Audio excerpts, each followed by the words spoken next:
नाज़रीन बुलेटिन जो सिलसिलो जारी है। तव्हां खे अहम ख़बर ॾींदा हलूं त वफ़ाक़ी सरकार तरफ़ां 10 अगस्त ते थिएटर ऐं सिनेमाऊं खोलण जो ऐलान कयो वियो आहे। वफ़ाक़ी वज़ीर असद उमर चयो आहे त 10 अगस्त ते मुल्क में रेस्टोरेंट्स ऐं कैफ़े बि खोलिया वेंदा।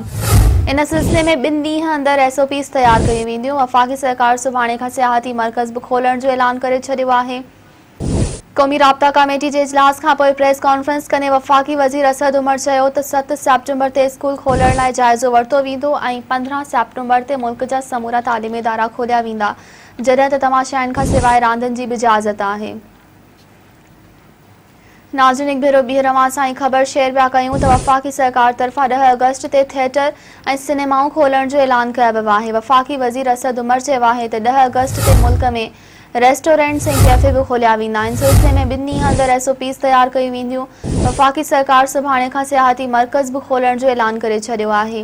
क़ौमी राब्ता कमेटी जे इजलास खां पोइ प्रेस कॉन्फ्रेंस कंदे वफ़ाक़ी वज़ीर असद उमर चयो त 7 सेप्टेम्बर ते स्कूल खोलण लाइ जाइज़ो वरितो वेंदो ऐं 15 सेप्टेम्बर ते मुल्क जा समूरा तालीमी इदारा खोलिया वेंदा, जॾहिं त तमाशाइनि खां सवाइ रांदियुनि जी बि इजाज़त आहे।